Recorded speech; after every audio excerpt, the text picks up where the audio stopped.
Hey guys, welcome back to my channel. இன்னைக்கு இந்த வீடியோவில் நம்ம இந்த லாஸ்ட் ஃபியூ மந்த்ஸாக எல்லாரும் மைண்டில் பயந்துட்டு இருக்கிற ஒரு விஷயத்தை பற்றி தான் பார்க்க வரோம். ஏன் நிஃப்டி இப்படி இறங்கிட்டு இருக்கு? இதுக்கப்புறம் மார்க்கெட் முடிஞ்சா? இதுக்கப்புறம் நம்ம இன்வெஸ்ட் பண்ணிட்டு வச்சிருக்கிறவங்களுடைய நிலைமை என்ன ஆகுது? கேள்விக்குரிய அந்த மாதிரி நிறைய யோசிச்சுட்டு இருக்கோம்ல.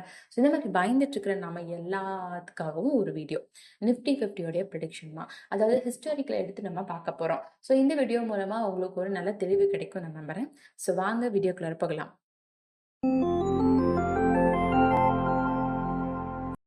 இங்கே நான் நிஃப்டி 50 சார்ட் தான் உங்களுக்கு எடுத்து வச்சுருக்கேன். எப்போவுமே நான் டே டைம் ஃப்ரேம் தான் யூஸ் பண்ணுவேன். இன்றைக்கி மந்த் எடுத்து வச்சுருக்கேன். ஏன் அப்படின்னா நம்ம இப்போ ஒரு 4 வருஷத்துக்கு பின்னாடி போக போகிறோம். அதாவது அந்த ஹிஸ்டாரிக்கல் விஷயங்களை பார்க்க போகிறோம்.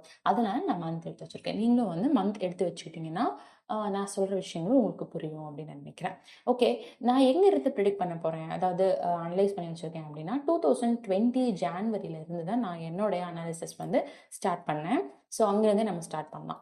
இங்கே பாருங்கள், இப்போ லாஸ்ட் ஃபியூ மந்த்ஸாக, அதாவது September, October, November, December, John இந்த 4 மாதமே மார்க்கெட் பயங்கரமாக கீழே விழுந்துட்டுருக்கு. அதே மாதிரி சினரியா தான் இங்கே நடந்திருக்கு. அதாவது ஜனவரி, பிப்ரவரி, மார்ச் 2020 மார்க்கெட் பயங்கரமாக கீழே விழுக ஆரம்பிச்சுது.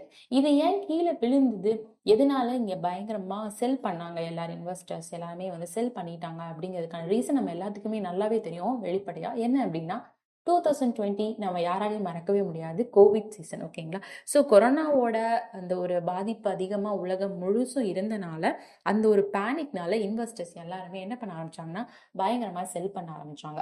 அதோடைய விளைவாக என்ன ஆச்சுன்னா மார்க்கெட் பயங்கரமாக கீழே விழுக ஆரம்பிச்சது. நம்மளுடைய நிஃப்டி 50யுமே என்ன ஆச்சுன்னா 3 மந்த்ஸில் பயங்கரமாக கீழே வந்துச்சு. அப்படி பார்க்கும்போது ஜான்வரி 2020 ஹை எவ்வளோன்னு பார்த்தீங்கன்னா இங்கே பாருங்க, அப்ராக்சிமேட்டாக ஒரு 12,400ன்னு வச்சுக்கலாம். ஓகேங்களா? அப்ராக்சிமேட்டாக நான் சொல்கிறேன், 12,400 தான் என்னது இதோடைய ஹை. இதுக்கப்புறமா என்ன ஆச்சு அப்படின்னா மார்க்கெட் கீழே விழுந்தது ஜனவரி, பிப்ரவரி அண்ட் மார்ச். முடிஞ்சதுக்கு அப்புறமா அடுத்தது ஏப்ரலுக்கு அப்புறமா உங்களுக்கு ஏற ஆரம்பிச்சது. பட் எந்த அளவுக்கு கீழே விழுந்தது அப்படின்னா கிட்டத்தட்ட இந்த இடத்துல பார்த்தீங்கன்னா அப்ராக்சிமேட்டாக ஒரு 7,500 பாயிண்ட்ஸ். 12,500லேருந்து 7,500 பாயிண்ட்ஸ் வரைக்கும் என்ன ஆயிடுச்சு அப்படின்னா மார்க்கெட் ஆனது கீழே வந்தது. நம்ம இன்பிட்வீன்ல எவ்வளோ கேப் வருது அப்படின்னா கிட்டத்தட்ட 4,800 பாயிண்ட்ஸ் நிஃப்டி 50 இறங்குச்சு அந்த 3 மாசத்துல. அப்போ அந்த டைமிங்ல இன்வெஸ்ட் பண்ணவங்களா இருந்தாலும் சரி, ஒருவேளை பொசிஷன் எடுத்து வச்சிருந்தவங்களாலும் சரி, எப்படி பயந்துருப்பாங்கன்னா இப்போ இருக்கிற மக்கள் நம்ம எப்படி யோசிச்சுட்டு இருக்கோம், ஐயோ மார்க்கெட் என்னாக போகுது, இதுக்கப்புறம் மார்க்கெட்டே முடிஞ்சுதா, இதுக்கப்புறம் என்ன ரீட்டைல் ரீகெயின் ஆகுமா அப்படிங்கிற கொஷின்ஸ்லாம் நம்ம மைண்ட்குள்ள இருக்குல்ல. அதே மாதிரி தான் அப்போ அந்த சுச்சுவேஷன் இருக்கும். எக்ஸ்ட்ராடனரியா போகும்போது என்னாச்சுன்னா அந்த சீசன்ல கோவிட் வந்தனால மக்கள் ரொம்பவுமே பயந்துட்டு இருந்தாங்க.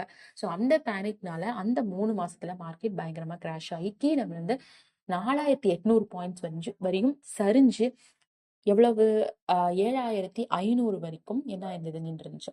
பட் அதுக்கப்புறமா நிஃப்டி 50 ஆனது என்ன ஆரம்பிச்சதுன்னா என்ன ஆச்சுது இல்லையா, ஏற ஆரம்பிச்சது.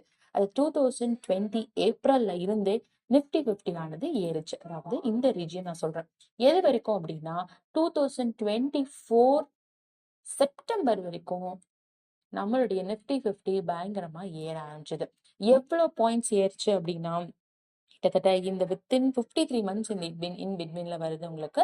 ஸோ இந்த 53 மாசம் இந்த இடைவெளியில நிஃப்டி ஆனது 18,140 பாயிண்ட்ஸ் ஏறி இருந்தது. அதை பெர்சன்டேஜ் வச்சு பார்க்கும்போது உங்களுக்கு 224% நிஃப்டி ஆனது என்ன ஆச்சு, ஏறுச்சு. இது ஒரு பெரிய ஒரு பெரிய கான்ட்ராஸ்டான ஒரு விஷயம். ஏன்னா அந்த 3 மாசம் இறங்குச்சுல, அந்த டைமிங்ல பேனிக்கா இருந்த மக்களுக்கு எல்லாம் ஒரு பெரிய ஒரு இன்ப அதிர்ச்சியா கூட இது இருக்கலாம். ஏன்னா அதுக்கப்புறமா ஏப்ரல் 2020 இருந்த இப்போ செப்டம்பர் 2024 வரைக்குமே மார்க்கெட் பயங்கரமாயிருச்சு. ஆனா அன்பார்ச்சுனேட்லியானு சொல்லலாம், இல்லை ஃபார்ச்சுனேட்லி எப்படி வேணாலும் சொல்லிக்கலாம், நம்மளுடைய நிஃப்டி ஆனது அதுக்கப்புறமா, அதாவது செப்டம்பருக்கு அப்புறமா அக்டோபர், நவம்பர், டிசம்பர், ஜான்வரின்னு சொல்லப்படுற இந்த 4 மாசம் பயங்கரமா இறங்கிட்டே இருக்கு. இப்ப கரண்ட் இப்ப வரைக்கும் இறங்கிட்டு இருக்கு. இது ஏன் வந்து இறங்கிட்டு இருக்கு அப்படிங்கிறதுக்கான ரீசனும் நமக்கு தெரியும். இந்த இடத்துல ஏன் இறங்குச்சு நம்மளால தெளிவா சொல்ல முடியும். கொரோனா அப்படிங்கிற ஒரு பயத்தினால மார்க்கெட் கிராஷ் ஆச்சு. எல்லாருமே செல் பண்ண ஆரம்பிச்சிட்டாங்க. அதே மாதிரி இங்க என்னாச்சு அப்படின்னா நிறைய ரீசன்ஸ் இங்க சொல்லலாம். Like Jio politics, political issues நிறைய போயிட்டு இருந்துச்சு. அண்ட் யூஎஸ் எலெக்ஷன் இடையில வந்தது. அது போக உக்ரைன் ஹமாஸ் வார், இதெல்லாம் தான் வந்து மார்க்கெட் இப்படி இறங்குனதுக்கான ரீசன் நம்ம சொல்லலாம்.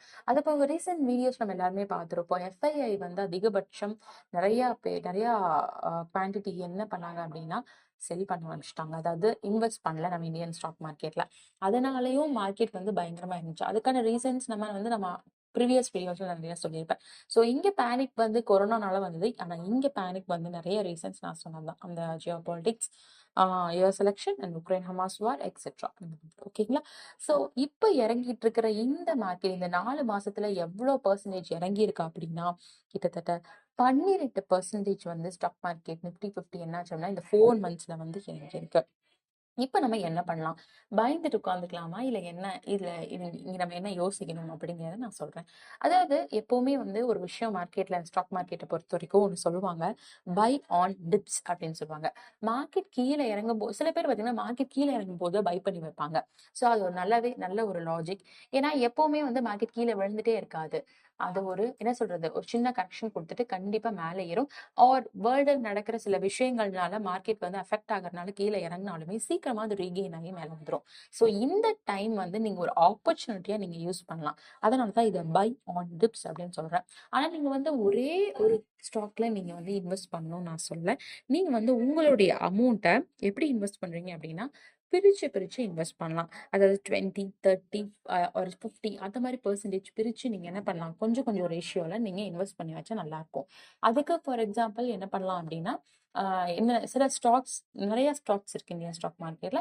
அதுல சில ஸ்டாக்ஸை நம்ம ஃபண்டமெண்டலி அண்ட் டெக்னிக்கலி அனாலிசிஸ் பண்ணி அதுல சில ஸ்டாக்ஸை பிக் பண்ணி நம்ம அதுல கொஞ்சமா நீங்க என்ன பண்ணலாம், ஒட்டுமொத்தமா இன்வெஸ்ட் பண்ண வேணாம். இப்போ உங்ககிட்ட ஒரு 100 ரூபாய் இருந்துச்சுன்னா அதுல ஒரு 20, அப்போ ஏபிசி அப்படிங்கிற கம்பெனில ஒரு 20 ருபீஸ் அண்ட் இன்னொரு எக்ஸ்வைசெட் அப்படிங்கிற கம்பெனில ஒரு 30 ருபீஸ், இந்த மாதிரி அந்த 100 ருபீஸ் வந்து கரெக்டா நம்ம என்ன பண்ணணும், பிரிச்சு கொஞ்சமா நீங்க இன்வெஸ்ட் பண்ணி வைக்கலாம். ஒரே இதா வந்து நீங்க ஒரே ஸ்டாக்ல நீங்க இன்வெஸ்ட் பண்ணக்கூடாது. பட் நீங்க எந்த கம்பெனில இன்வெஸ்ட் பண்றீங்க அப்படிங்கறத நீங்க மறக்காம யோசிச்சு கரெக்டா ப்ரெடிக்ட் பண்ணி சொல்லணும். இங்கே நான் என்ன உங்களுக்கு கிளியராக எக்ஸ்பிளைன் பண்ணுறேன், அதாவது சொல்ல வரேன் அப்படின்னா, மார்க்கெட் இப்போ இறங்கிட்டு இருக்குதான், ஃபால் ஆகிட்டு இருக்குதான். ஆனால் யாருமே பேனிக் ஆகாதீங்க. Don't get scare. ஓகேங்களா? ஏன் அப்படின்னா இது வந்து உங்களுடைய ஆப்பர்ச்சுனிட்டிக்கான டைமிங் அப்படின்னு நீங்கள் மைண்டில் ஃபிக்ஸ் பண்ணிக்கோங்க. நான் உங்களுக்கு அப்ளை ஒரு வேர்ட் சொன்னேன் என்ன அப்படின்னா, பை ஆன் டிப்ஸ் அப்படின்னு சொன்னேன் பார்த்தீங்களா, அதுதான். ஸோ எப்போவுமே மார்க்கெட் ஃபால் ஆச்சுன்னா தொடர்ந்து ஃபால் ஆகிட்டே இருக்கும். இல்லை இந்த டைமிங்கில் நீங்கள் ஒரு வேளை இன்வெஸ்ட் பண்ணி வச்சுருந்தீங்கன்னா அவ்வளோதான் முடிஞ்சு அப்படிங்கிற பேனிக்லாம் நீங்கள் என்ன பண்ணாதீங்க, பயப்படாதீங்க. ஓகேங்களா? ஸோ இந்த வீடியோ மூலமாக உங்களுக்கு ஒரு தெளிவு கிடைச்சிருக்கும்னு நான் நினைக்கிறேன். அண்ட் இதே மாதிரி இன்னொரு வீடியோவில் இன்ட்ரெஸ்டிங்கான ஒரு நியூஸோடு நான் உங்களை சந்திக்கிறேன். நெக்ஸ்ட் வீடியோவில் பார்க்கலாம். Thank you and take care.